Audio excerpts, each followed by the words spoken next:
Hello, everyone. Welcome to Calling Out with Susan Pinsky. I'm here today with my assistant, Dr. Drew, working my teleprompter. I am using my friends, some clairvoyant psychic mediums today, to look into the mind of an assassin of former President Donald J. Trump, who, by the way, missed. I have a million questions to ask that are not being answered by the traditional media or the government. Everybody has questions. Also, I'm bringing in a medical doctor, Dr. Kelly Victory, Chief of Disaster and Emergency Medicine at the Wellness Company. She's a board-certified trauma and emergency specialist with over 30 years of clinical experience. She served as CMO for Whole Health Management, delivering on-site health care services for Fortune 500 companies. She holds a BS from Duke University and her MD from the University of North Carolina, as well as Master's in Clinical Psychology, which is right up my alley today. I want to know more about the mind of the shooter. She is an alumnus of the National Preparedness Leadership Initiative from Harvard School of Public Health, and she has a new book, Toxic Shot, available on Amazon. You can follow her on X at Dr. Kelly Victory. Also, she will be paired up with a celebrated psychic medium, Andrew Anderson, with 17 years of experience and over 70,000 readings worldwide, is highly sought after life coach, spiritual coach, and mentor. Andrew's journey into the spiritual realm took a profound turn after he experienced the other side during a coma. Maybe Kelly can tell us more about that, forever altering his perspective and deepening his connection to the spiritual world. Recognized as one of the top 10 psychics in Chicago, Andrew has collaborated with local and national authorities on various case files, as well as the investigation of paranormal sites. So if you want to get a reading, you can contact him at his website, psychicmediumreading.org. And after that, we're also bringing in, well, you can also find him on his Facebook page at Psychic Medium, Andrew Anderson. Sorry, Andrew, almost skipped that. Okay, so after that, after the break, we're going to bring in... Well, I am going to assume that Dr. Drew tripped over the cable again, like what happened earlier. I'm not Susan Pinsky, so they will be back here in just a moment because their internet connection just vanished. So I'm guessing that's what's happening right here. I'm going to go see if I can help them troubleshoot. And you're back. Oh, I'm back. Okay, where did I get cut off, Kaleb? Did Drew trip over the cable? Yes. Yeah, I knew it. I knew it. All right, now you can continue. You did a pretty good job with the why don't I go ahead and bring in a couple of the psychics right now? Yeah, first I want to talk to Kelly. Kelly, let's bring Kelly on. I actually introduced Kelly, so here's Kelly. Welcome, Kelly. Hi, nice to see you. Thanks for having me. This is a fun, different platform to be talking on. I know it's so different for you. Kelly is typically a host on Ask Dr. Drew, which I didn't mention in her bio, but she has been working with us on Ask Dr. Drew for a while, and she is so intelligent. She's a great medical doctor, and we all adore her. We also are very proud of her part on the Wellness Company board, and she's going to help us with the health of America one day at a time here. So anyways, I wanted to ask you if you've ever had a psychic reading in your life. I have. Actually, I have. And I'm not doing one on the show today, but I have had them. I actually think I have a fairly deep spiritual understanding, and I believe that there are people who are connected to sort of whatever it is, the energy source of the universe in different ways, and who have a deeper understanding or a deeper connection.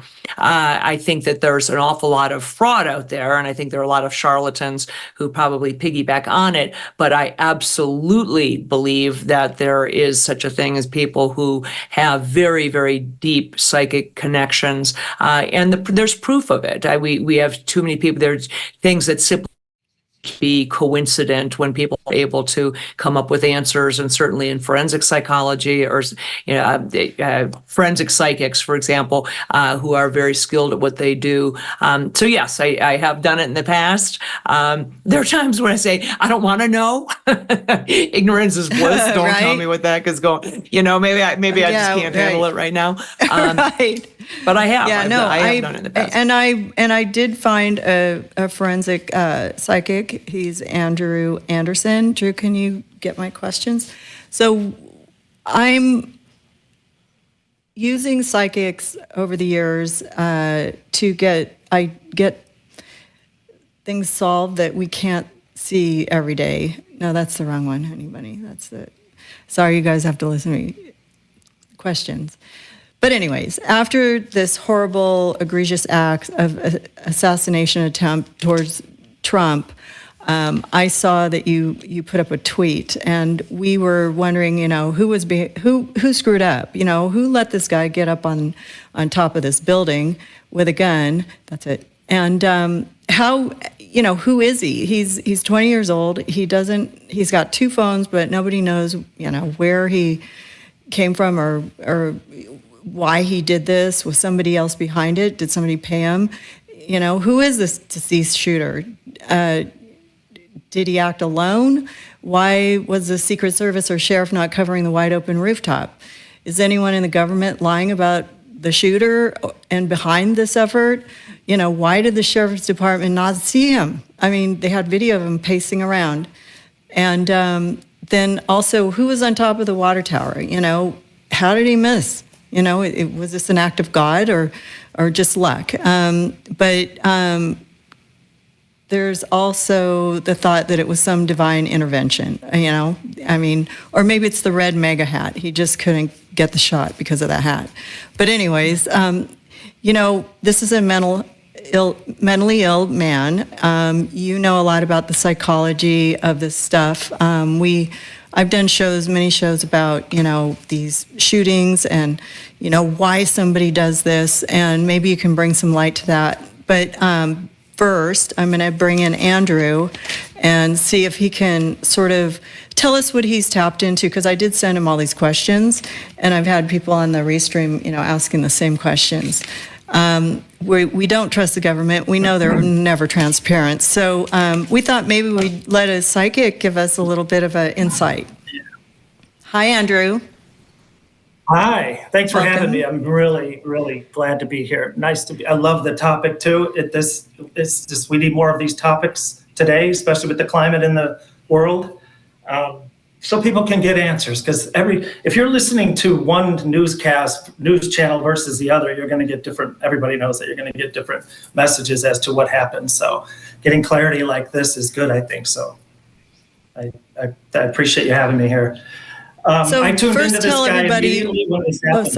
sorry. I was going to have you tell everybody that you had predicted that Trump was going to have an attempt at his life, and he was not going to. Yeah, I had an interview by the Chicago Tribune here, an on-camera interview years ago, and I actually predicted Trump was going to win. They gave him a 0% chance, but I also said in that I gave an account on his presidency, and one of the things I said was there would be a suicide attempt that wouldn't be successful. So I felt this coming. I also said he would be reelected. People thought I might have been off because of the last election, but it's a little different now. There is a lot more to this story. I felt it right off the bat, right when I saw it. And again, I feel like there's usually something more egregious behind the scenes than what people know or even believe. I don't feel like he was a sought-out shooter by the Secret Service, but I do feel like they knew in advance that was a vulnerable place. And I feel like, I know this might sound weird, but it feels like it was left unguarded on purpose.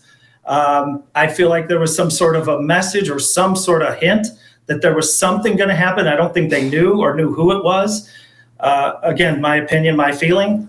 But I do feel like they got word of it. And I think that if it just feels like something behind the scenes it's not what it appears to be. I have a feeling they knew something and they didn't do anything about it.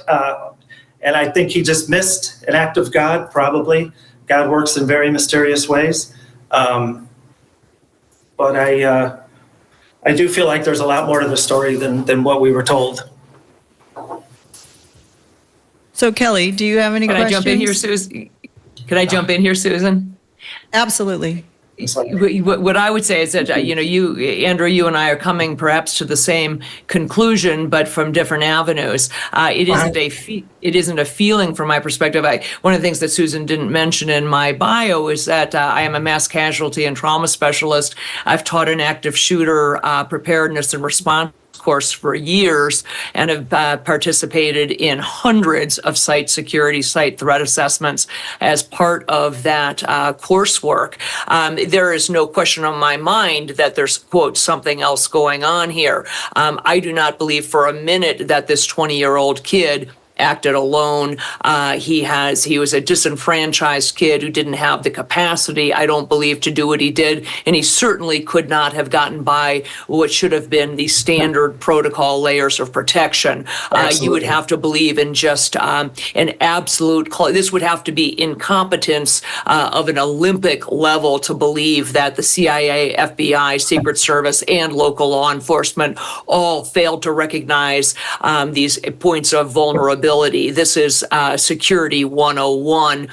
Furthermore, at this point, there is no evidence that even a single shot was fired from Crooks's rifle. I suspect that the shot was actually fired by somebody on the Secret Service or CIA side. I think that Crooks was a pawn. They picked out, he mysteriously shows up in a commercial that was filmed by BlackRock back in 2023 at his high school. He is a kid who was, despite the photograph that they continue to show, which is of a kind of pimply-faced 16-year-old wearing a T-shirt with an American flag on it, he actually clearly was a kid who was somewhat confused in the process of, certainly it appeared perhaps transitioning, dressed as a female, and had posted some things on social media that would lead you to believe that he was in a confused state. So you and I are coming to the same conclusion. Mine is years and years of training. If nothing else, I'm a student of disaster. I'm a student of active shooter incidents in particular, and the profile of those people who perpetrate these kinds of things. And I believe that Crooks was actually a pawn. He was disposable by the people who actually perpetrated this attempted assassination. Very interesting. Yeah, we've come to the same conclusion with different reasons abilities. For it. So Andrew, can you connect to this man in spirit? Do you have that ability? I've been trying, and I can connect in a way that I can pick up on things about him. I don't think we're going to draw him to this table, so to speak, but I feel like I can connect to him absolutely. And then there was a man who was shot, a fire chief, Corey Compatore. He was protecting his family in the event, and he's also on the other side. I don't know if anybody can connect with him, but I'm sorry, Susan, but usually when I work like that, I need a family member or someone really connected to the person, especially in the firefighter. The other guy I can connect to. I've connected to other serial killers in the past and other things. And I understand that. That's usual protocol. And but it's a little too soon to bring in a family member and do that. Yeah, but also, the mental illness and this kid being used as a pawn and everything erased from his phone, and then the potential of somebody being on top of the water tower. Is that something that is that what Kelly, is that what you look at? And Andrew, what can you follow with, your thoughts on that? Yes, I think clearly, different from 43 years ago when Bobby Kennedy was assassinated, and certainly, 61 years ago when John F. Kennedy was assassinated, and we had only the Zapruder film to rely on. In today's world, everybody and their brother has a cell phone. There's existing surveillance, with camera angles every which way from Sunday. And I think they underestimated the ability of the public to come forth with all of this data. So you have clearly not just a single or not just a couple people indicating that there appeared to be another shooter on the water tower. Certainly would have been my choice. Clearly, the highest level. And if you talk to anybody, the highest in that area would have been that water tower. Again, they are being very surreptitious or, quiet about the facts in this case. And you certainly, if you watched any of Kimberly Cheadle's just horrific grilling in front of Congress, she was unwilling to give answers to the questions like how many shell casings were found on the roof where the supposed shooter was. She knows the answer to the question. She simply wouldn't give it. She said that the FBI has told her, and the FBI has not released that information. My guess is that the number of shell casings on that roof is 0. I'm guessing he didn't shoot that he, being Crooks, didn't shoot a single round from that rifle. I think when you listen to the audio tapes, it makes it appears that the shots came from elsewhere and they occurred and that he was taken, said, very, very quickly thereafter. There are lots of suspicious people who are filmed in the audience. There's a woman sitting directly behind the president who's acting very strangely, videotaping when everyone else is hitting the dirt. She's actually just very calmly taking video. So I think what we will find out if we ever are able to get to the truth is that this was an inside job. Yes, just as I fully believe that the Bobby, Robert Kennedy and John F. Kennedy were inside jobs, and that's a hard thing for Americans to hear. This isn't conspiracy theory. This is simply the way the data are stacking up when you look at the facts, and without being supplied all of the facts, people will come up with their own. So the best thing that our government can spell this sort of a theory, if you want to claim that it's a conspiracy theory, is to provide us with the facts. Turn everything over. Be transparent, and stop with all of the kabuki theater that we're being exposed to. Yeah. When I look into something psychically, I get a feeling. Of course, I feel into it. What you're saying resonates very well with me. If you're off, it's off by very little margin. You're onto something, and I definitely. How deep this goes, I mean, it's anybody's guess, but I do believe they don't want Trump at all, and they've tried everything else, the courts, everything, and nothing's worked. So this was their last hope, actually. It's very sad. This is it. We only have left. My thought, somebody on Restream asked if somebody paid him to do it. My thought was, well, look and see if he has money in his bank account. He had 2 phones. Yeah, that's easy to. But how are they all wiped clean? Somebody must have done that on purpose. Like, nobody has a clean slate. You have to have people on the inside to do that. I suspect that that Crooks was led to believe at the time that this was a training exercise. That this was, I'm guessing that the people, his handlers, whether they were CIA, FBI, or any combination of the above, led him to believe that this was a training session and that he should show up with his rifle and the ladder and his rangefinder and go through the motions. And, and they allowed him to get in place and all of that. I am guessing he was an unwitting pawn, that he was led to believe that he was part of a team, that he was led to believe he was on the inside. This is a kid who's clearly, has some emotional issues. His parents were concerned about him. He, desperately wanted to be on the rifle team at school, didn't make it. He had been identified, it would appear, at least back in 2023. I don't think that was just coincidence that he was featured in the commercial that was made by BlackRock back in 2023 at his school. So I'm guessing that he showed up to that site believing that this was a training thing to go through. He'd flown the drone over. They probably said, you tell us, where do you think's the best point? And they led him to believe he was really on the inside. He was part of this team and he was a valued member. They just left out the part where they were going to put a bullet in his head. The thing that I will agree with you upon, that is something that I cannot explain other than by my own personal deep faith, is this was an act of the fact that Donald Trump is still with us, I believe was the hand of God.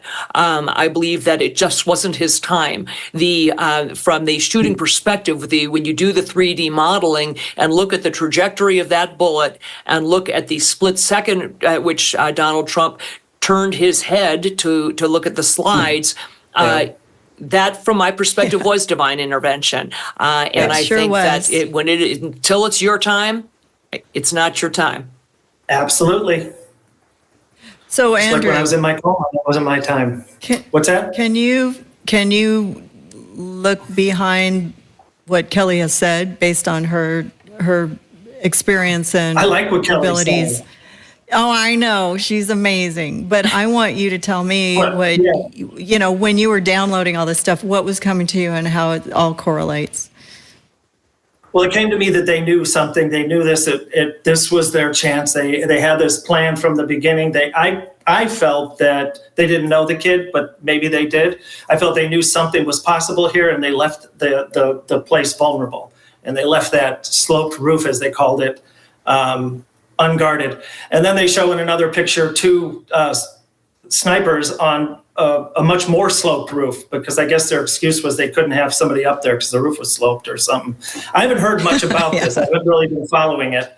But as far as what I feel, there's definitely the CIA knew this. There's no way that they didn't have something to do with this, in my opinion. So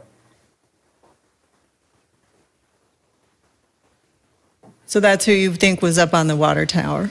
And because they were pretty much able to get out fast if they were there. Nobody saw them. And if nobody saw them, the only people that were watching were the Secret Service. There's a guy on the roof with a gun. Nobody did anything. The police just stood there. Right. It was really a strange thing. But then there was a water tower that was far away that they could see a moving person up there. And it was like, who's that? Mm-hmm. I haven't heard that. Maybe that's where the shots were fired from. I mean, as Kelly mentioned it, So anything else that you can tell me that you psychically can see in this situation?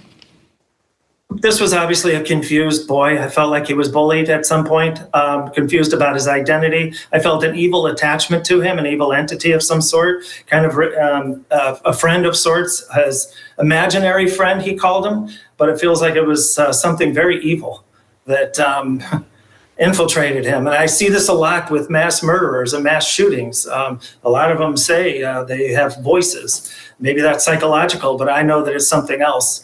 Those evil and negative entities can attach to people and create things like this to get them to convince them that this is what they're supposed to be doing and it's their calling.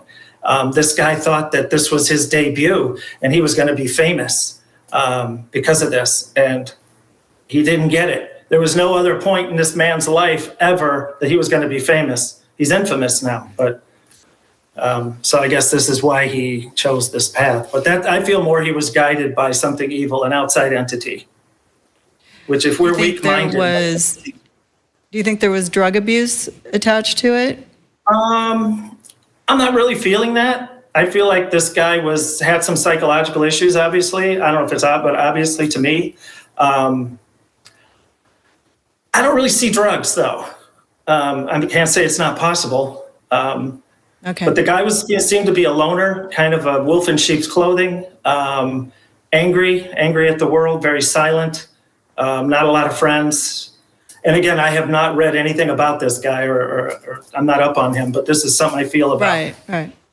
Okay, and is there anybody you want to call out in particular who set this up and who might be behind the whole thing? You talking about a specific person? I mean, I don't know. What did you feel? Like, we're not going to name any names, we have no proof, but what are your feelings? I have a feeling that this goes to the highest point. I mean, it goes to the top. And I feel knowledge up there. And I feel like there was an okay to go through with it. All right. Well, crazier things have happened. I mean, it seems like an inside job to me too. But I don't know anything about this. I don't have the training that Kelly does. And I also want to thank you for taking this leap of faith of coming on my show and talking about this openly.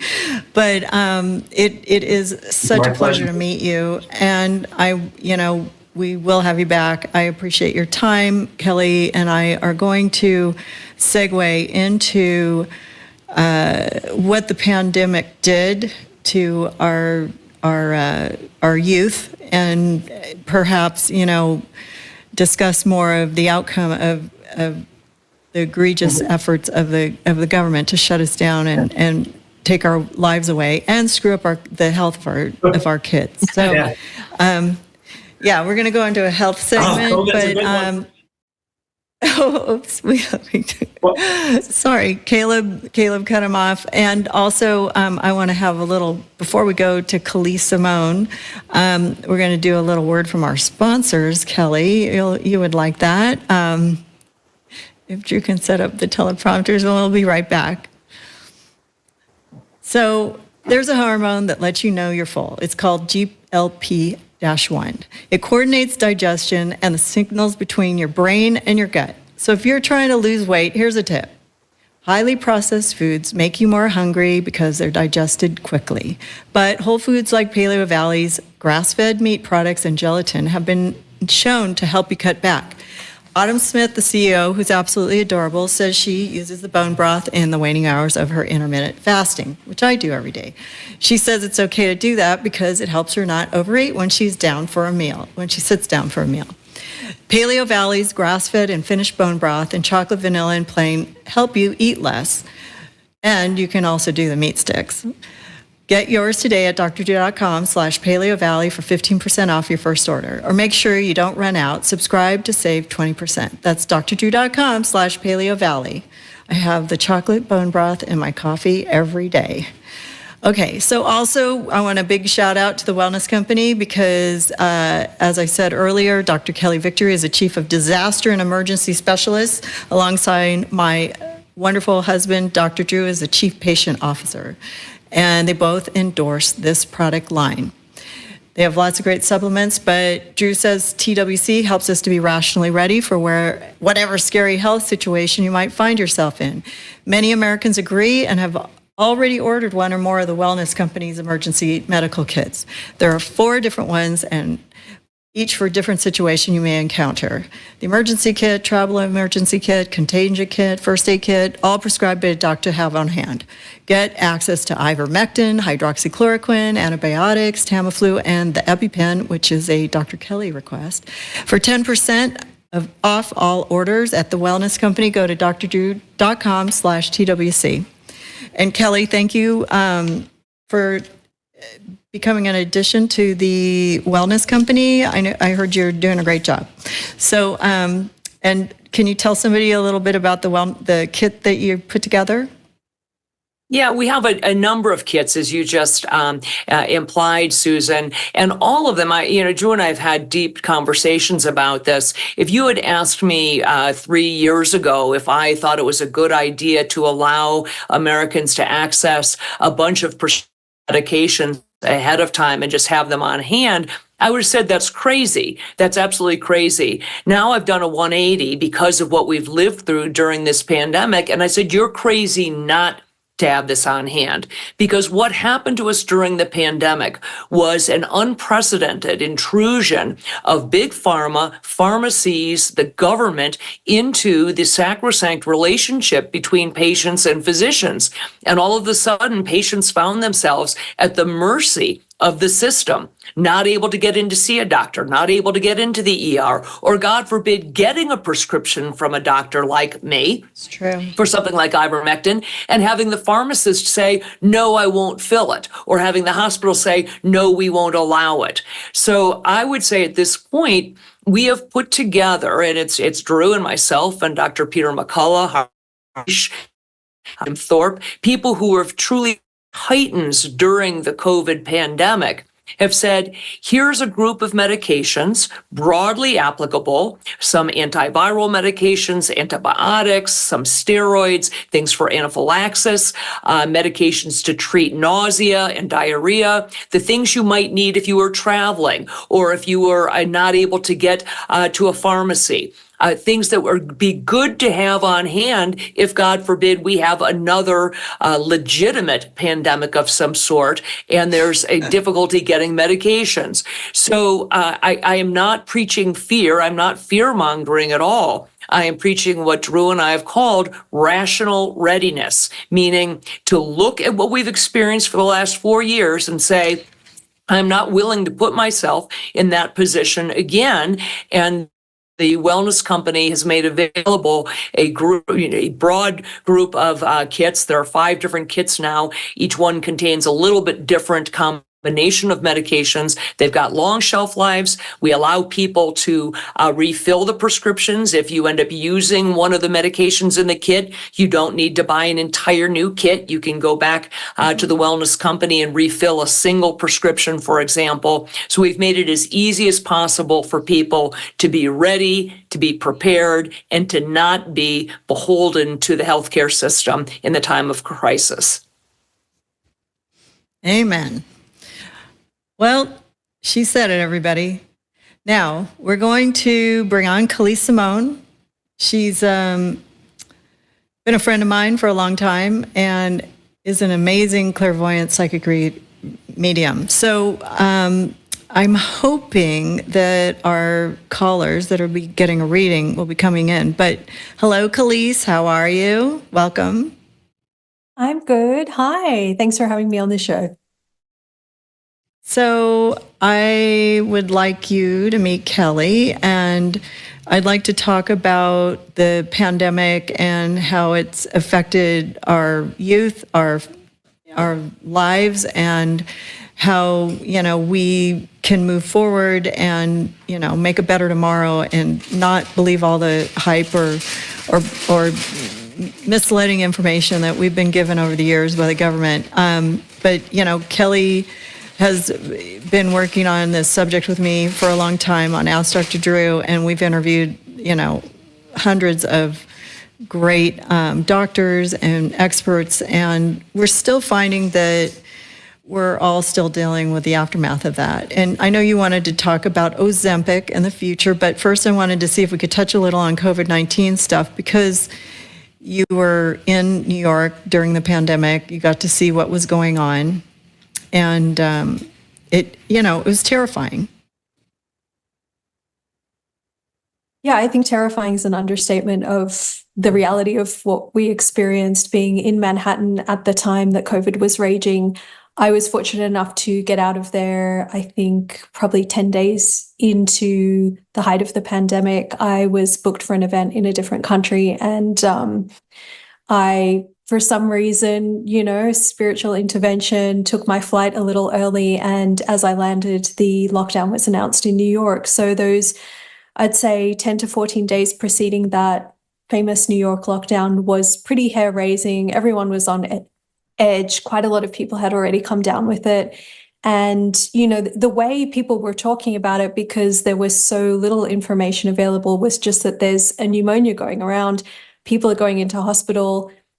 Take your vitamin C, there was really no approach that we had on hand other than just be scared. That was kind of the general message in society, was things are going to get bad, be scared. A lot of people weren't taking it seriously. And there were, I would say, a very small percentage who were, and the ones that were got ready, and the ones that weren't got ill. I would say probably about 95% of the people I know got that first round of COVID. And if they're not emotionally scarred, they're physically scarred from long COVID. And many of them passed away as well, unfortunately. Oh, I'm sorry to hear that.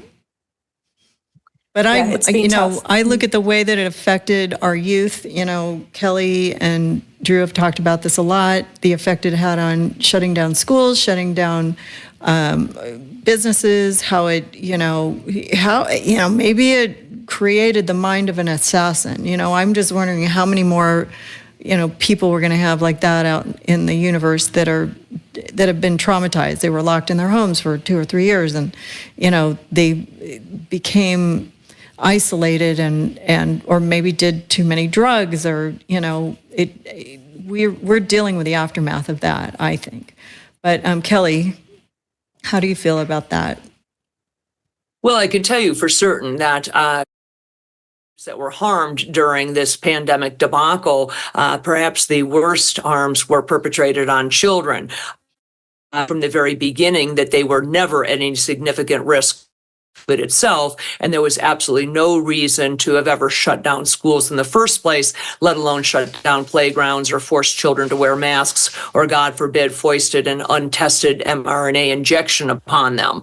There's also no question that being locked in your home, isolated from your peers, not allowed to participate in sports or do the usual kid outlets, I think perpetrated tremendous mental health harms on people. We know that there was an unprecedented increase in substance abuse, depression, suicidal ideology, and I don't think for a minute that the huge epidemic we are seeing right now in gender confusion and transgenderism, that was also fomented, I believe, in large part by the trauma of being locked at home with nothing to do but the internet for the better part of 2 years. Adolescence is already a time that is fraught with trouble. It's a hormonally raging period of time, and most people, if given the opportunity, would not choose to relive their adolescence. It wasn't great for the vast majority of people. Add COVID, a lockdown, as I said, isolation from people, and you take a group of individuals who might otherwise be socially awkward or socially disenfranchised, and you put that on steroids.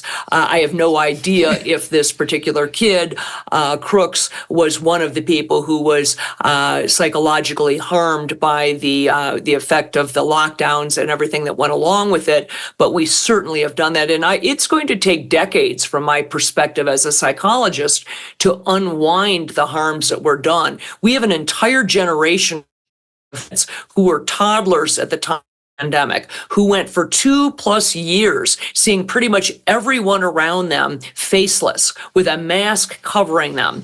Children learn to speak by mimicking mouth movements. Children learn to interact socially by understanding and learning how to interpret nonverbal cues. In other words, facial expressions and things of that sort. We have an entire generation of kids. A mother and a child have to have that interaction. It causes attachment 100%. Problems. So, yeah. So correct. And so if a lot of people, I go to the grocery store and you talk of the toddler sitting in the basket. First of all, the mother's screeching 6 feet apart, get away. The toddler right, and the is anxiety.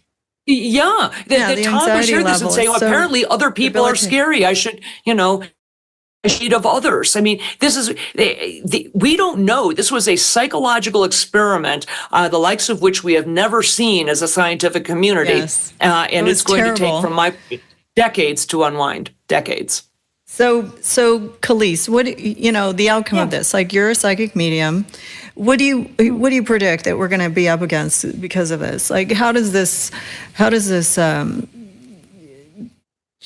going to change our world? I mean, I think that if you have attachment problems, there are going to be more addicts that come out of that. There's going to be more, people. I mean, just from a psychological view, but from a psychic view, what do you feel? Well, from a mental health perspective, it does make sense that any form of trauma is going to compound anything that you're experiencing. So whether it's a war, whether it's a pandemic, whether it's your parents getting divorced or just the introduction of social media into your life, there's going to be things that compound that as you go through adolescence and as you grow and change as an individual. What I do think is important to acknowledge is that there are so many things that are changing and so many things that have changed over the past 5 years since that time, that it's a little difficult to really pinpoint and say the lockdown was the reason that people are struggling. I do think it's part of the reason we lived through a pandemic, but I think it's important to also acknowledge how much social media is going on, how much even just like fast fashion has increased and AI has increased the pace at which we live. And all of those things do add stress to an already stressful environment. And I do feel that all of those things change the way we are wired neurologically. And I feel in the future, we will be intelligent in different ways to what we are today. But I do feel that if people don't start making, and I don't actually feel a lot of people will, but if they don't start making the changes necessary to balance out that fast-paced change in the environment, if they don't start learning to meditate and do things that calm them down and reconnect to nature, that they will start to experience very high levels of anxiety, which in turn does drive people into addictive behaviors. So many more people are vaping than before. I know my generation, we were getting away from smoking, but we didn't really have anything to claw onto in the way the younger generations have now. So I feel there was a bit of a gap there. And, I'm quite lucky to have grown up in the gap. But I do feel that if you don't make those changes now and learn to get into a spiritual state, what we call a state of channel, a state of being present, you're going to suffer regardless. Or some faith in God, for sure.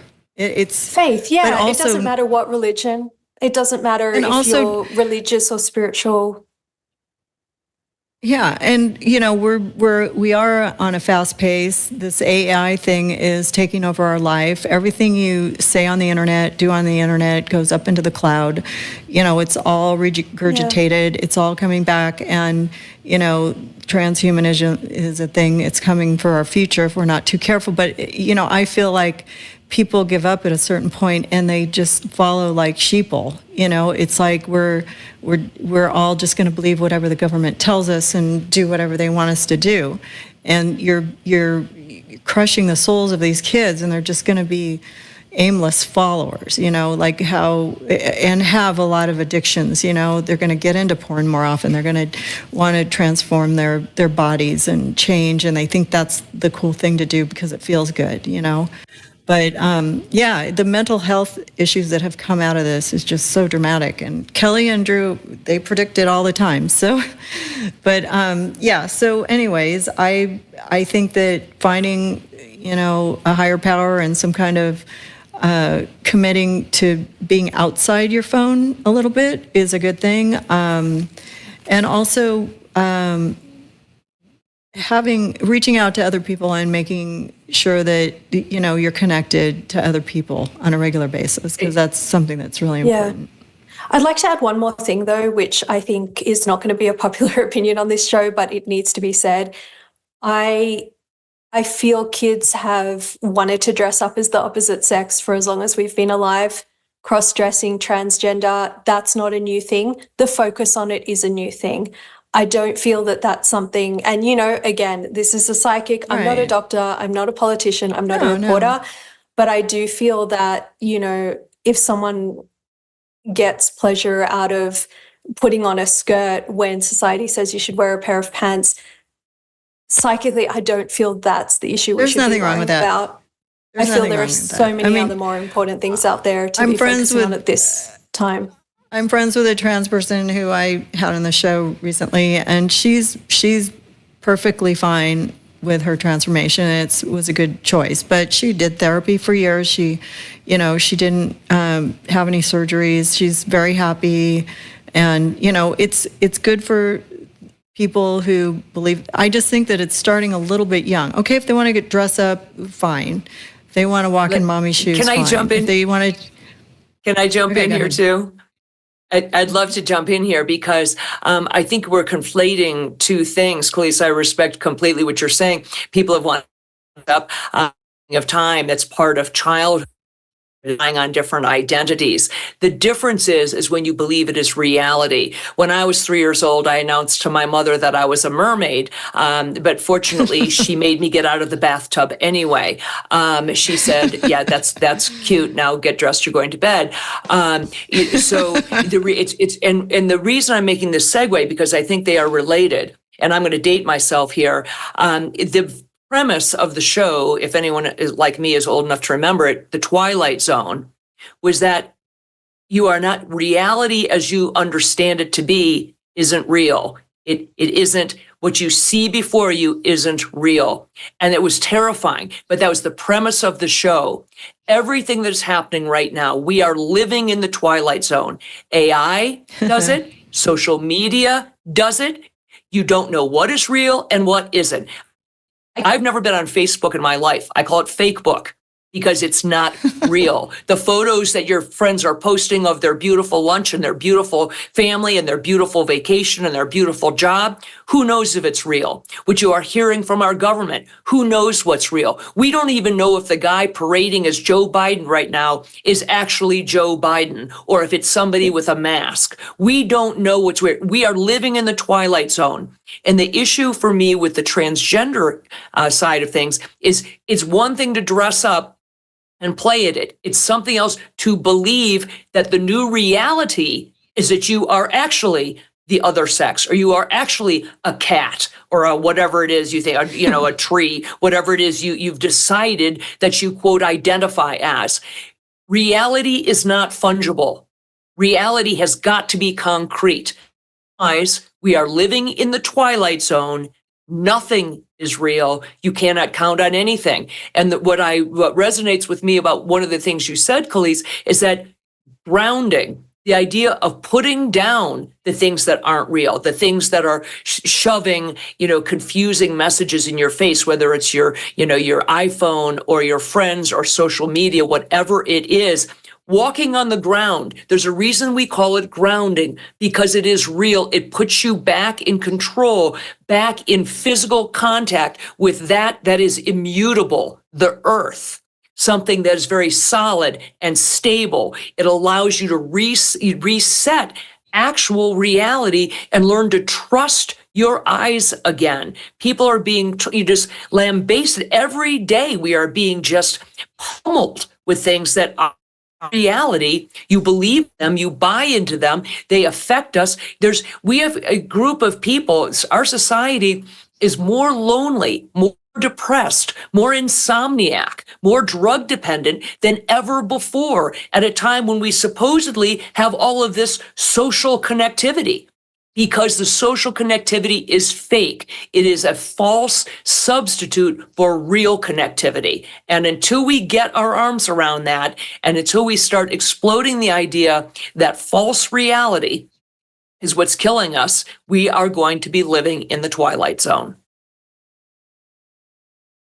Yeah, I couldn't agree with you more, Kelly. And I often say to my friends and even my family, why are we in the twilight zone, And that exact phrase is the exact phrase that I use a lot. I think it's really interesting, Cher, the singer, she talks about how fame is smoke and mirrors, but now that we all have access to a little bit of fame in our pocket through social media or, through the internet, we're all living through smoke and mirrors. And then it gets to the point where I do think as we move forward over the next few decades, people are going to really have to learn to trust themselves, to use their intuition to navigate every day. And so, it comes back to what we were saying before. The more connected you are to spirituality, the more grounded you are, the more connected you are to your soul, the easier it'll be for you to make decisions and decide what you trust and what you don't trust. Because particularly with AI, you could put anyone's face and anyone's voice on a screen and make it do whatever you want to these days. It's very, very difficult to know as the average consumer, what am I seeing? Is it real? Right. Is it fake? So education is obviously number one always. Getting a proper education with real facts is the most important thing, because people do have a tendency to make up their own version of reality to fill in the blanks when they do have gaps in their education. But then in addition to that, having some sort of intuitive grounding in your daily life, whether it's through a religion, a version of spirituality, just being in nature, seeing your friends in person, that I feel is going to be the advantage as we move forward in the next 20, 30 years, even 5 and 10 years. So the next topic is Ozempic. And I have a couple of people calling in that are having good luck with that. I don't know, Kaleb came to me and said, I want to talk about Ozempic. And I went, Okay, I've never done a psychic medium show out of the 150 shows I've done on Ozempic or dieting, but I am a big advocate of V-Shred. I lost 10 pounds on V-Shred, and it's a diet and exercise program. I didn't have enough weight to lose to go on Ozempic, although, I probably could lose another 10 pounds if I did, but there are a lot of things, I'm up there in age, and it's not really for me.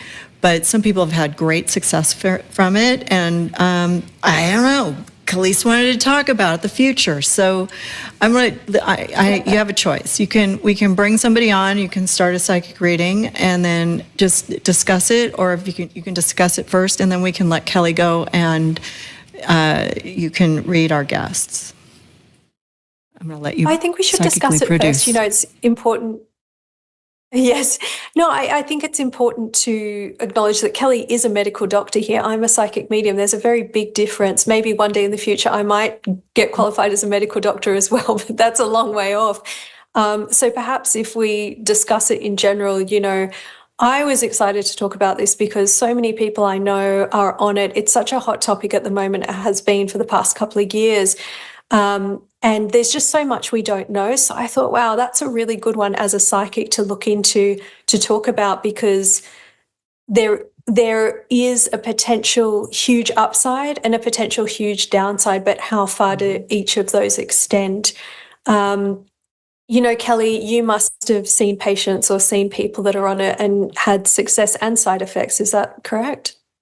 Yes, and I have strong feelings about it. This ties right into sort of the basis of all of my thoughts about things in medicine, and certainly things, the vaccines or whatever it is that everything in medicine boils down to a risk-benefit calculation.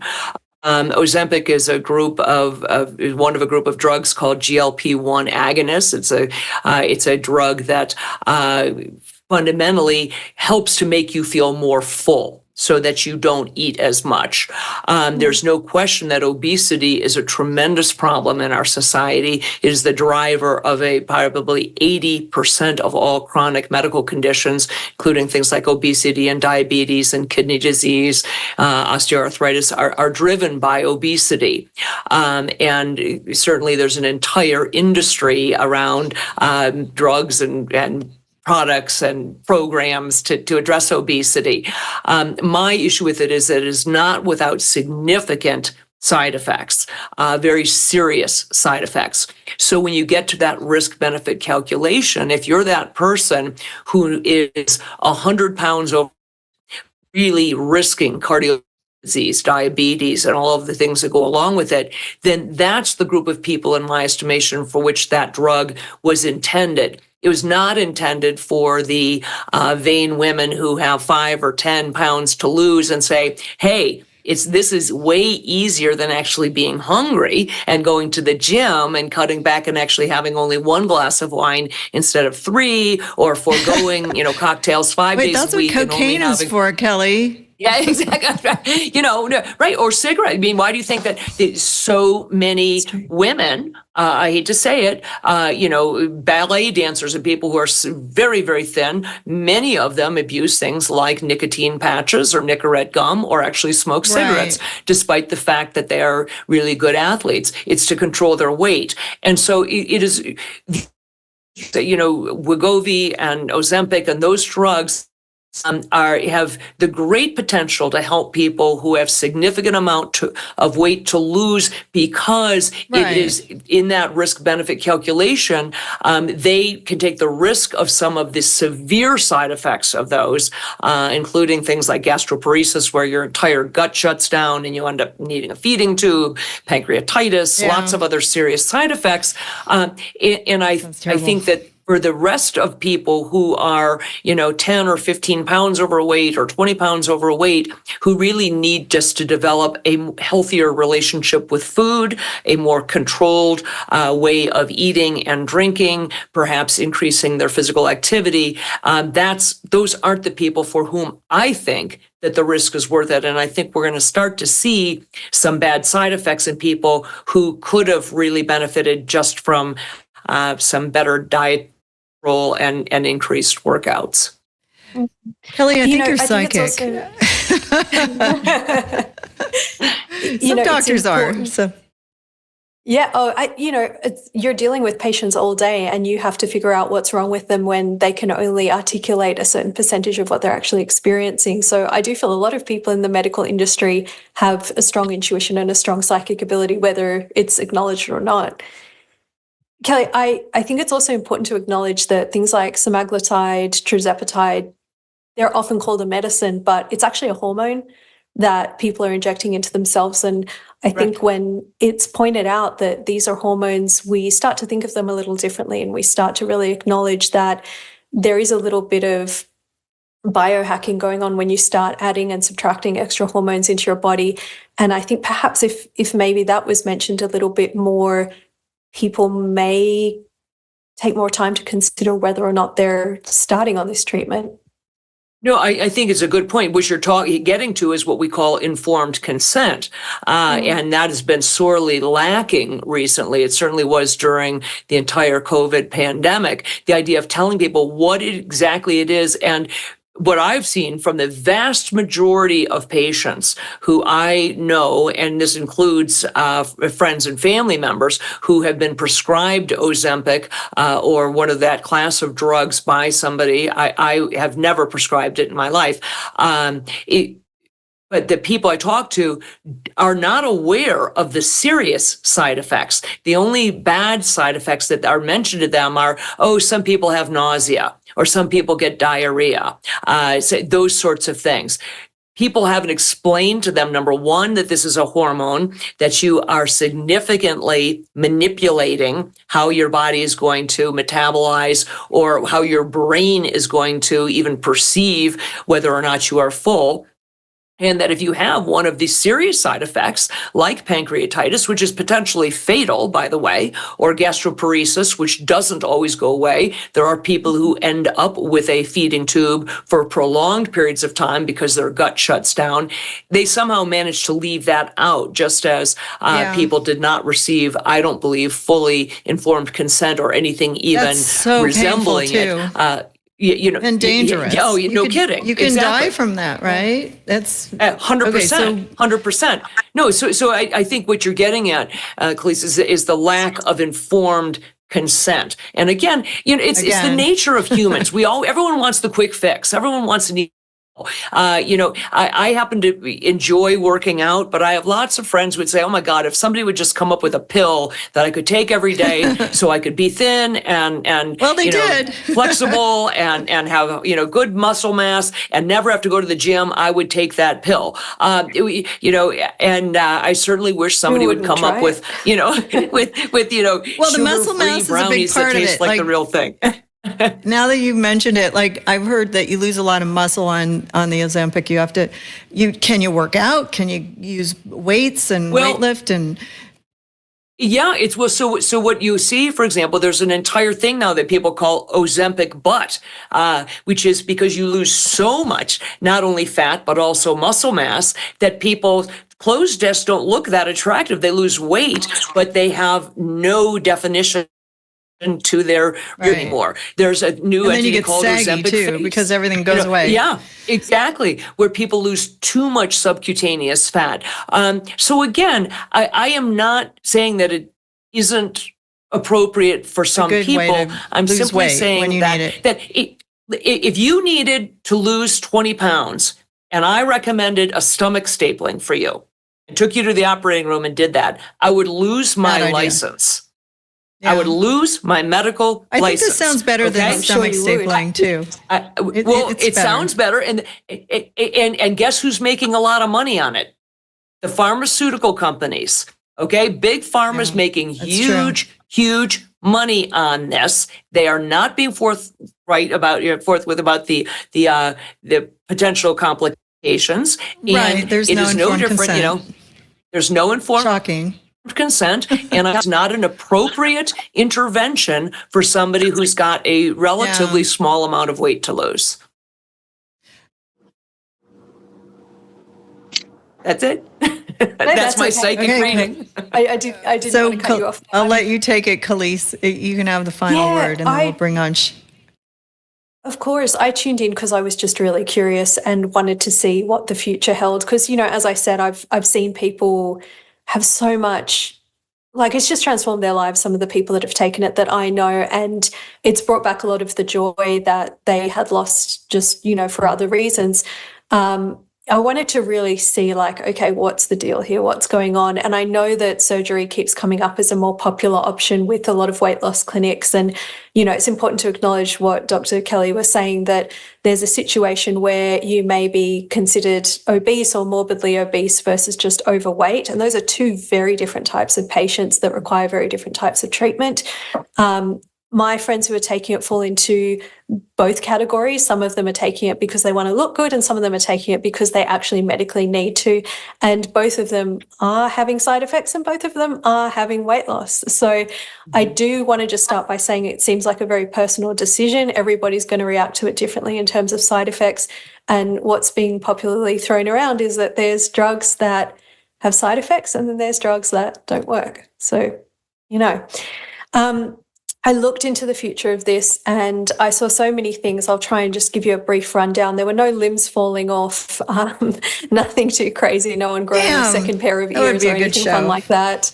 Yeah, but it did look like there would be a big change in the way that it's administered to patients, that it would become somewhat more of an oral dosage, possibly a pill or a solution that one would drink, and it felt like it was more frequent. So it could be a daily dose or something that's a little bit more accessible. I did see much more milder versions coming onto the market in the next 5 to 10 years, particularly even over-the-counter options. So, it does make me wonder if this will be something that is pushed onto children or people that just, are taking it for reasons other than medical necessity. I do see, in terms of society as a whole, that there's a big push towards an exercise era, a fitness era, in combination with the weight loss drugs, but also in rebellion to the weight loss drugs, that the fitness industry is going to go through a massive boom. And it felt like the kind of thing we saw in the 80s where everyone's, Jane Fonda, let's get physical. So I feel that that's going to come up again in about 2026 and, the next few years. But there is I saw 2 to 3 years of a main rush to the market with Ozempic and then a shift in the dosage. So what I felt from what I saw was that if you want to use it for weight loss and you want to just dive in there and take advantage and take the risk, this is your chance, because it's going to become a lot more regulated as time goes on. It'll be harder to get. I do find that, the outcome and they start the lawsuits. Yeah, Kelly knows about that. So I asked directly so go ahead. Oh, no, I was just going to say, I asked Spirit directly if it does raise cancer profiles, because I know thyroid cancer is a huge concern among, a lot of the people taking it. And the response I got from Spirit was that it's a net benefit, which I can only imagine is in contrast to a cancer profile. If you already are obese or overweight, that it would net benefit your profile by bringing your risk lower. Yeah. Obesity is a disease. I certainly hope that you are right with regard to your prediction that we move back to more of a fitness phase. I think that helps people in so many ways beyond weight management. It is one of the single best things we can do for our heads, for mental health. It helps people, again, to reconnect.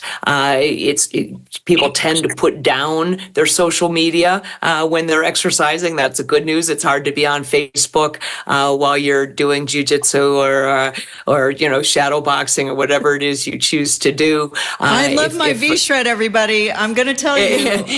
But at least I'm back in shape. And I've been doing it for a year and with lifting weights. And so during that period, so good. Yeah. No, and I am, as you know, I am a workout fiend. I lift regularly. She's in great shape. And I'll tell you, you can't be on Facebook or Twitter or any of those things while you're actually working out. Or I should say, it's tough. So if nothing else, I think moving back towards that, being more active, getting up, being less reliant on social media. Well, do it. You can take the Ozempic and work out, right? Like, can't you just 100%. Do everything? 100%. Lose the weight 100%. and then taper off and build muscle and, do that kind of thing. Well, Well, one of the problems with all weight loss medications, Susan, and this is one of my gripes about it, is that as soon as people stop taking it, they tend to gain the weight back, because the only way you're going to have long-term lasting results is if you change your relationship with food, if you change the way that you eat, and in many different for each person. But so unless you are taking the Ozempic and at the same time learning how to eat differently, working with a nutritionist or a dietitian or a psychologist or whatever it is that you need to change how it is that you got there in the first place, then I fear that when you stop the medication, it's simply going to return. And so it's really and then you have to back at square one. Yeah, you're back at square one. So I'm going to probably let Kelly go, because I don't know if she wants to listen to a psychic reading, but I would love to, but I've got a bunch going on, so I've got to jump off. I know you do. And thank you so much for your time. It's been so educational, and we love you. You can find her book, Toxic Shot, on Amazon. We did actually find it there today, Kelly, so you can buy it there. And she's also, she's going to be around. So we'll see you again soon. Find her at Dr. Kelly Victory on Twitter. If you have any comments or if you have any questions, she's always there. Thanks. Talk soon, Susan. Nice to meet you. Love you. Nice to meet you, Kelly. Love you. Bye-bye. Okay, so we're going to bring in a guest. We have a surprise guest. Kaleb's going to bring in our special celebrity guest. Oh, the celebrity. Here we go. Hello, Welcome to Shanna. Calling Out. You're here Shanna. with Hey Elise guys, Simone. can you hear me? Yes, we can. Hey, Shanna. Awesome. Hi, how are you? Thank you so much for having me. Oh, you're so welcome. This is Kaleb Simone. I'm the psychic medium that I think is going to be reading for you. Is that? Oh, awesome. Okay, great. I was just listening to you guys talk about Ozempic, and I was fascinated. I know there's so much more to say, but with the limited time we have per show, we just say what we can say. Shanna, let's do a psychic reading. Okay, I'm so excited. Okay, I'm going to open the energy, and when I read for people, I see, I feel, I hear, I sense. I'm just going to tell you what I'm getting. If it makes sense, you can just say yes. You can give us context if you want, but I don't need it as a reader. It's just fun for the people who are listening to and watching the show. And then, if you have questions after, you can ask questions if we have time. But let's just see what's going on and see what comes up around you. Sure. Okay, all right. So I'm going to tune in here. And Shanna, I'm being shown that you are a shining star, that there's something a little bit special about your spirit that may have started when you were about 3 years old. So, people might have in your family said, oh, you're going to be special. Or I just see you as a little girl looking to your family as the entertainer, as the person in the spotlight, always having this bright personality from a young age. Do you understand that? Yes. Okay, the reason this comes through is because there's a message attached to it that at no point in life are you meant to be a wallflower. So if you've ever felt like that you wanted to just take a break or you wanted to step back, maybe this career in the spotlight wasn't for you, I just keep hearing, don't be the wallflower, you need to be the wall. You need to be the entire wall in the entire house, taking up the entire space, okay? Be bold, be yourself. Okay. Yeah, and don't let other people sort of decide who you are. You can decide who you are. And as these messages are coming through, there is a woman in the spirit world who taps me on the shoulder and wants to be remembered. She said she wants to be remembered by her maiden name. So would you understand a grandmother who possibly would have liked to have had more independence before she passed? Because she does look a bit older, this woman. Yeah, I mean, I just lost my mom, and I do have grandmothers on the other side as well, and my sister. Okay, well, let's have a look here. The woman that's coming through is particularly showing me issues with her vision. So it would have either been hard to open her eyes or she had very blurry vision before she passed. Does that help narrow it down for you? No, I'm not sure. That's okay. I'm also hearing that she was a mother of more than one, that there were multiple children. and that it would have been a hard loss and a quick transition. So That was my mother. somewhere it was your mother. Okay, all right. Yeah. Let's tune in a little bit further. So with the vision, would you understand that your mother would have been sleeping a lot or lying down a lot before she passed? Because I just feel like I can't open my eyes. There's something about the vision that keeps being blocked here. She had like a major heart attack, and I think she transitioned like she died in like a minute. She just like up and died, Okay. and I think like she stood up, and I think they said that she just was like, I can't breathe. I don't think she could see well, and I don't think she could breathe, and she just like died instantaneously. I'm sorry to hear that. It could very well make sense, because I understand that when, cardiovascular issues are going on, you sort of get a bit of blurry vision. So that might be what I'm picking up here with the not being able to see, feeling like I can't open my eyes very well. But the quick passing, the quick transition does make sense for this spirit. Would you understand that even though she passed what we would consider to be before her time, that she was older? Because I just don't feel like this woman is in her 30s. She was 77. Okay, thank you. Yeah. So she's tapping me on the shoulder, and she's the one who wants to be remembered by her maiden name. Does that mean anything to you? Yeah, it does, because she would always tell me, my mother and father were married for 53 years, but they had a very traditional relationship where, my dad, kind of was the breadwinner and my mom was the homemaker. And she would always tell me, like, never rely on a man, like never make it so you don't have your own money. Always have your own money, always have your own thing going on. And, and I know that used to bother her, that she had kind of like get an allowance from her husband. So she always told me, don't do that. Yeah. Yes, she's still very much of that energy. And I do feel that she loves your hair. So whatever's going on with your hair, she absolutely loves it. She said, please do more of that. I took my extensions out. I don't want to. Well, she loves it. Maybe that's more her style. But I do also feel like you're coming up to this big crossroads in your career. And I keep wanting to like grip my stomach. So I don't know if this is causing you like nausea with this, but I feel like I want to grip my stomach and just be like, oh my God, I just really don't know what to do. And sometimes when we go through grief, that can just be a feeling that we wake up with, because there's so much change that we go into a little bit of shock. Sure. So it could very well be that. But she wants you to know that in terms of your career, you're exactly on the right path. Keep doing what you're doing, even if people criticize you for it, even if they say it's not what you're meant to be doing, you're too young for that, you're too old for that, whatever it is they're saying. She keeps saying, no, you know your path. It's a very straight shot. Just keep moving forward. Yeah, that's something that really resonates with me, because it's something I've really been thinking about. And I'm getting a little bit older, and I'm in Hollywood, and I'm just kind of like, is my career over? Should I still try to act, or should I do more like producing? And so I kind of have had all those thoughts in my head. So that really resonates with me. Okay, that's interesting. I don't feel you're ready to produce. I do feel you can do it, and I feel you can do it in your sleep, but I feel that your mom would be disappointed if you stepped back from being the main part of the show.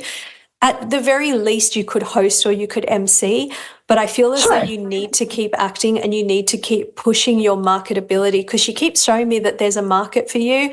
And I don't feel like mom's very business-minded, but she keeps saying there's a fan base, there's a market for you. She said, you can sing and dance, but that's not what you're known for. And she said, you are my main event, and so you'll be the main event for others. And she said, you can tell stories so well. You're a natural born storyteller, so keep moving forward with the stories. Okay, awesome. I love that. That's very powerful for me. So yeah, that hits home. Okay, good. Oh, I'm good. I'm so glad. I just wanted to quickly let you know, I do feel your sister is there as well with her. And you mentioned that she's in spirit. I keep seeing a slow slipping away of energy around her. Would you understand that in terms of her passing, that it was she died of lung cancer, and it was very long and slow. Okay, yeah. I was going to say it's more of a difficult transition into spirit world. That does make sense.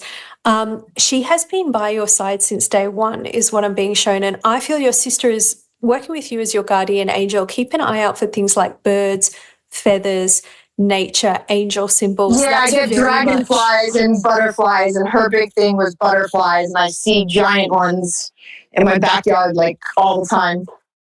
Interesting. Oh. Yes, she's very much around you and just making sure that you stay protected. She keeps putting her hands on your heart chakra and just sending a lot of love to you. She said, "You know what I mean." And she's sending this beautiful pink energy into your heart chakra. And she wants you to just really get back that emotional strength that you had as a teenager. She specifically points to ages 17 to 19 and says, "That's when you shined and outshined everyone. Keep being that woman." Oh, I love that. And that's very true. She said she's not going to go on vacation. That's when I started modeling and I became Miss USA when I was 19. Oh, congrats. Okay, so that's the energy you have to channel with everything you do. It's just like get back into that Miss USA mindset and just bring that into all of your projects. I love that. Okay. Awesome. She's not going to come on vacation with you, but she wants you to take a vacation. I've been trying to plan one for so long. You don't understand. Go to Hawaii, live it up. Okay. Yes, no more yes, messing I around. want She's to. like, this is your moment. She I won't watch actually you when you're feel- having sex. Yeah. What? I feel that you're either going to have an epiphany on vacation or you're going to meet someone that you network with that will help further your career. And it's something about taking a break, taking 10 steps backwards to take 100 steps forward kind of thing, you know? So Okay. there's something about the vacation that's going to help further your career. Okay, awesome. I love that. Oh, that's Fantastic. Furthering your career and vacation is never a bad thing. It's probably going to be Vegas. No. Exactly. Right? My luck. Is there So, anything specific you wanted to ask? Oh, sorry, Susan. Yeah. No, go ahead. Susan, you go. We have one more guest, so we need to wrap it up. Oh, okay. I just have one quick question. I met a guy and I'm madly in love, and I just wanted to see if you saw me getting married again one day. Okay, I feel in terms of marriage that there's two opportunities for you. So hold your breath. How many times have you been married? Once. Thank goodness for that, because then, yes, there is another marriage on the horizon. And I feel that I just keep hearing the term matchmaker around this. So I would say if you didn't use a friend that was a matchmaker, there's a spirit that's a matchmaker that's bringing the two of you together. I feel he's someone that's not traditionally your type, but is exactly what you need and exactly who spirit needs you to be with, this second husband.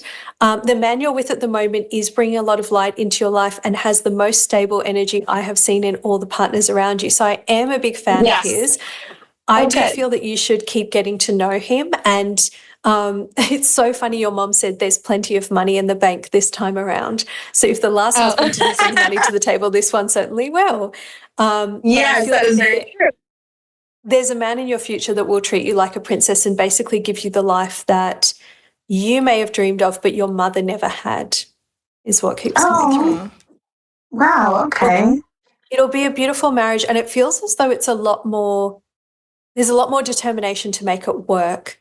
So I hope that answers your question. I just wanted to wrap it up quickly for Susan. Thank you so much. Yeah, I know you guys have to get going, so I just wanted to say thank you so much. What a beautiful gift to have today, and thank you for sharing your time and energy. You were super spot on with me, so thank you. And Susan, what a awesome opportunity to be on your show again. I absolutely love and adore you, so thank you. Thank you. A little Shanna. synopsis of Shanna. She's an American actress, model, beauty pageant title. What? Drew's pointing to Shanna Lynn Moakler. Okay. Somebody took that off Wikipedia, it looks like. Beauty pageant title holder. She has appeared for 2 seasons on USA Network television series Pacific Blue. Remember that? And her own reality television series Meet the Barkers. And she also hosted E's Bridal Plasty during its 2-month run. And then in January 2014, it was announced that Moakler joined the cast of Hollywood Exes. Remember that one? Oh, yeah, that was a good one. So she is known for producing the Miss Nevada USA pageant since 2012, which I actually got to be a judge for. That was so fun. And beautiful women. Oh, yes, anytime. And acquired the Miss Utah USA franchise in 2018. You can find her at ShannahMoakler.com, and hopefully you'll be able to get her on her Facebook page again if it ever gets unhacked. So that's how I ran into her this week because I'm hearing that was not a mistake. Oh, it wasn't? Oh, good. No, her page was hacked for a reason. So trust the process on this one. Okay. Well, it doesn't feel good though. Mine was hacked once and it was terrible for a month. I was very upset. Somebody was trying to steal money from people inside of it. But anyway, Shana, thank you for coming on very last minute and I appreciate it. Thank you for having me. And we'll see you soon. Awesome. Have a fantastic rest of your show and I'll talk to you soon. Okay, thank you. All right, so Bye-bye. one more caller. We have Allie, I do believe. Mia. Oh, Mia, sorry. Beg your pardon.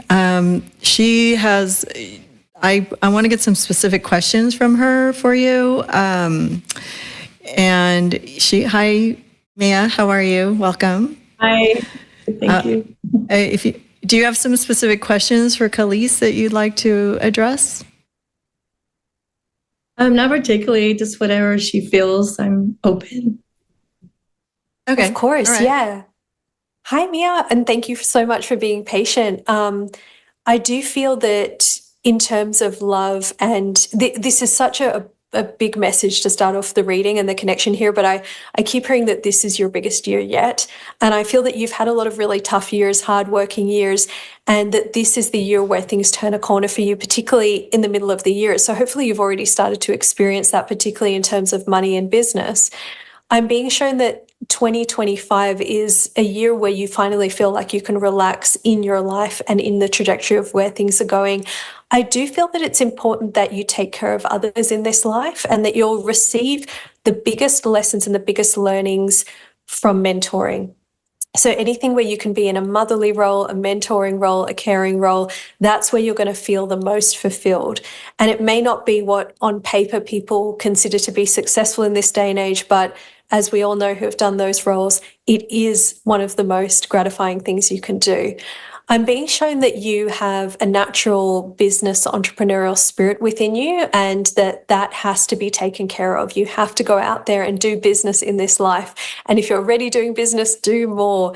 You have a very strong spirit. You see things very clearly. You're an excellent decision maker and you have the ability to move very quickly with successful ideas. I'm being asked by spirit to suggest that you reconnect to a form of spirituality that you may have pushed away for a very long time. So would you recognize growing up with religion and then sort of casting it to the side for a really long time and then slowly being less rebellious about it as you get older? Yeah, absolutely. I did. I started off in a Catholic school.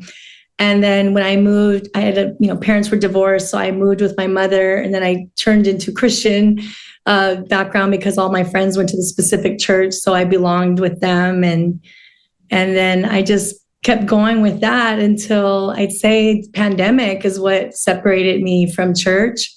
And they weren't really doing online services or anything like that. But I have been recently getting back into spirituality again. And at least going to church online and reading again. It's very interesting because whether it's church or whether it's just your own version of spirituality, I do see that you're going to get a large amount of mental clarity from that. I'm actually seeing you in a room with people doing a Buddhist meditation. So I was like, wow, this is different. And that's going to be one of the things that just helps you really clear your energy and really clear your mind. In terms of love, I get very stable energy in your life. So if you're looking to change partnerships or do anything dramatic, you'll have to change your energy around that because otherwise it just feels very calm and very consistent. Does that make sense to you? I'm not sure what you mean, like not have So I'm being shown that marriage is something that's like really far away from you. So either you have been married or your marriage is just not a big deal in your life. Do you understand that? Yes. I was in long-term relationships and they were both in the music business. I don't even want to say who they were. That's okay. But I can relate. Yeah, okay. My life centered around their life a lot because they were the performer. And even though I was into acting, I put everything I wanted to do aside just to revolve around that. But both relationships were over 10 years and never turned into marriage for reasons, infidelity and stuff. So I just haven't met the right person that I feel I could trust to take that leap, let alone meet anybody now. I'm going to be very blunt that it's not in your aura now. And so we have to bring that into your aura to make it a thing. So let's, bring a lot of love in and, get in touch with that feminine, sexy side. But I definitely feel that this is a chapter of your life when making money is the priority. And business and money and career is at the forefront of your energy now. So it's like, really live it up. This is a time of dragon energy and feng shui. So, in sort of Chinese zodiac, this is a time when women shine, when small entrepreneurs shine, when business really takes off. And if you lean into that energy, then I feel like you'll look back on this period with a very happy perspective. I don't feel that you have missed out on love though. Like I still feel it's there if you want it, but it's going to be more of a priority after 2026. And at that time, I would say, look, if you really haven't met someone special, go for a matchmaker, go on dating apps, really just make that the focus of your life. Because I feel right now, even if you leaned into it, it wouldn't come up. But if you really do feel that having another long-term relationship is important after 2026, make that the plan. Yeah, I'm not feeling it right now anyways, because it's the first time I've taken ownership of my own life. Like, I just turned 60 and I, let the hair go gray and I was on social media. Looks good. So thank you. Yeah, so you definitely don't look 60. So whatever you're doing, keep doing it. Oh, thank you. So an agency. Well, she's doing something. I know. I wanted to. Oh, yes, I am. See. I am. You can tell him. I am on a GLP-1 medicine. It's medicine therapy. I first of all want to say that I was literally over 200 pounds. And my agent still signed me on and told me, Mia, it doesn't matter what you look like, doesn't matter your size. But there was just still something missing within me because I didn't look like myself anymore. Like I felt like another person. And my friend, she turned me on to GLP medicine and I looked into it and I've been doing it for 3 months. I've dropped 25.5 pounds. I started off with the compound semaglutide and I lost weight pretty quickly and I was starting to lose muscle mass. So I said, okay, I want to slow down. So I felt like I took charge of that. And I'm now taking the Semalorian. I don't know if I said it right, but to hold on to the muscle mass in conjunction with that. But I feel like I'm getting a part of me that's been missing for a long time that I feel like she's coming back. And I just booked 2 national commercials in the last 6 months. And I feel like that part of me is coming back, that young girl that, had to give it up to be a mom. And, so but my daughter's like proud of me. She's like, Mom, I'm so proud of you. You're finally doing what you want to do, and, that's my cheering section. I do at least have 2 daughters out of my relationship. And that was a blessing. Oh, that's so wonderful. Yeah, thank you. But yeah, I feel like the semaglutide and now I've switched to tirzepatide, which is working a lot better for me. My weight loss has slowed down. So I'm able to change my lifestyle as far as my eating. I'm feeling more energetic now to work out or walk now where I wasn't before. So that has all been really positive for me. And I went to the doctor to get my blood work done because I'm working in conjunction with my doctor. And she was almost sounding like she was a little upset that my cholesterol went down. It was like 315 and it went down to 246 in May. Nice. So it's going down. So these are all positive. All my other levels are doing really well. But I am still at risk, for heart attack, cardiovascular. So she said, let's just keep doing what we're doing and keep it positive, and we'll check it again next month and see if it's still going down. Because I'm at that number where they want to put me on cholesterol medicine. And I'm not doing it. I've weighed out the side effects of that versus what I'm doing, and that was far greater. So, and I'm feeling great again. This is something that I've not felt in a while. And like I said, I'm reinventing myself, got back into acting and, here. Good. You seem happy. Good. It makes so much sense that Spirit's saying this is your time to make money because your money is based on your appearance because you're in acting, you're in Hollywood. So it would make sense for you that at least the next 2 years to just go hard and book those events, book those gigs, book those commercials and just enjoy your life. Yes, I hope so. Congratulations. That is my goal. Thank you. Congratulations. Thank you. Well, we're going to let you go. And where can we find you if anybody wants to follow you? Oh goodness, I'm going to be embarrassed now. Well, I'm a TikToker, and that's where it started out. I go by the name of CEO of Cougar Town. Good for you. I don't know, as a child, it grew up, and it got me seen. So what the heck? I just supervise. All right. But, Okay. Well, she's single, everybody. So anyway, thank you for coming on. We really appreciate. Oh yeah, thank you. I was going to see if anything came through for my mom, but I guess she didn't have anything to say. Oh, I'm sorry. We're kind of running out of Next time. time when we have more time. Yeah, Caleb's got 2 little ones he's got to put to bed. But thank you so much. And Did you say Lisa, CEO of Cougar Town? I did. Okay, good. I put that as your bio on the show, so there we go. All right, thank you. Whoa. I'm a TikTok. You're as young as you feel, girl. You go That's for what it. I've been talking about. It's all about my age on my TikTok. That's what it is. Losing 25 pounds is not easy.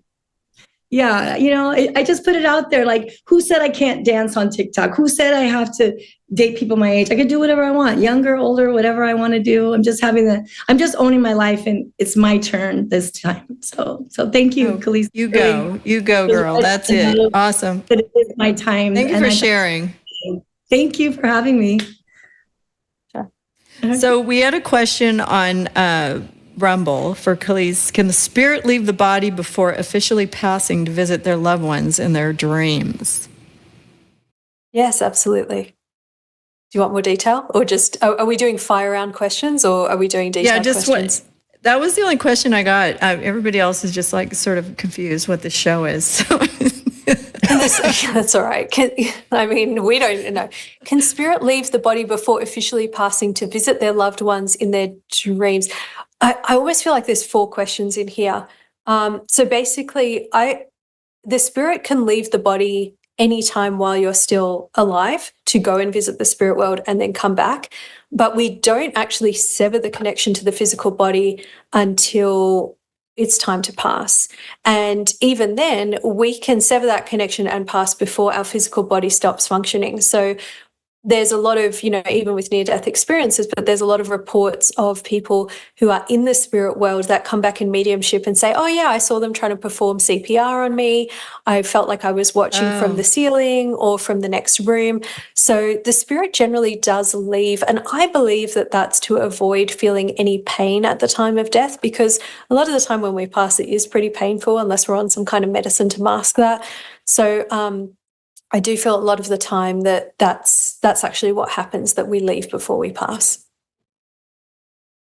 Thank you. Good answer. And you got a little thank you from Jane Nardi on Rumble. And thanks everyone for following. We really appreciate you watching the show today. If you want to get a psychic reading from Kaleb, you can find her at KalebSimone.com.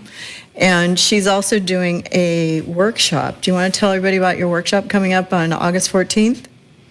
Yeah, sure. If you want to join, it's completely free, and it's called the Affirmations Bootcamp. So it is an introduction to manifestation. And maybe if you've tried manifesting before and you just couldn't get your head around it, or maybe you just want to learn some more tips and tricks, you can join me, and you can sign up on my website. It's just KalebSimone.com, and you go to the events tab. So it's virtual. Yeah, it's virtual. It's on Zoom. So you can be anywhere at any time in any time zone.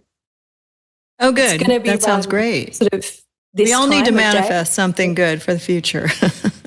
Yeah, exactly. The way the world this is the time these to get in days. touch with positive vibes. So, and also, is there anything else I have to say, Drew? Producer Drew? Next show. Okay.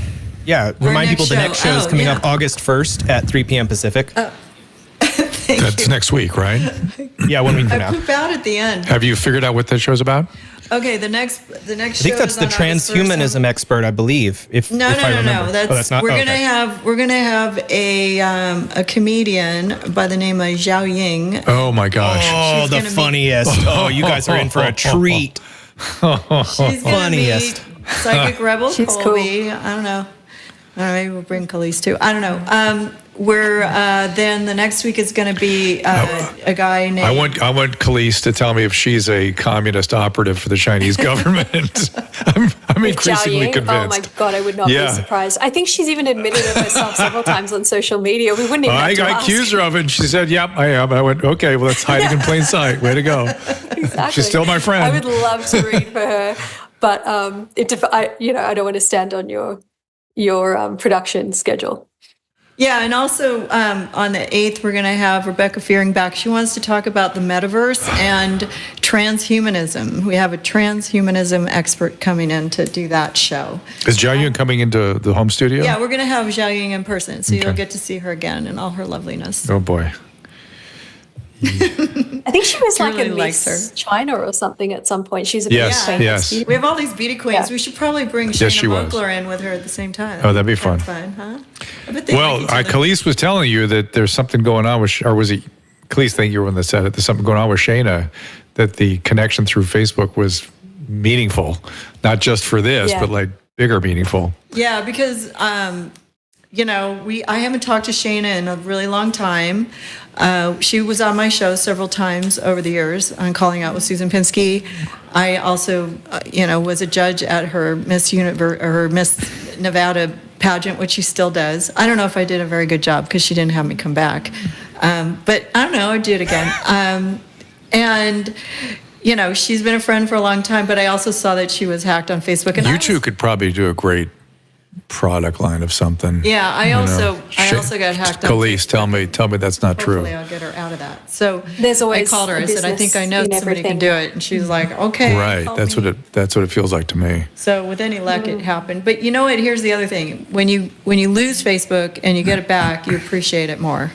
So, but it You has do. to be You also good realize used. how damaging it can be when you get a little addicted to it. So perhaps there's something in that too. Yeah, I had a bunch of people inside of it trying to taking other people's Facebook inside my page and locking them out and stealing money from them. So I had to erase like that's 12 terrible. or 15 other people's pages to get them off of mine before I could report it to Facebook because they were going to think that I was the hacker. But that was a bad experience. So anyways, we reconnected because of Facebook. It was for a reason. I get to see Shanna Moakler again, and I like her. But also thank you to Mia for her opening up her life, and also to Dr. Kelly for coming on and giving us her expertise, as well as Andrew Anderson. I appreciated his ability to connect and be candid. So hopefully we'll find out more of this in the future. And Kaleb, keep predicting. We'll see you soon. Thank you. Bye.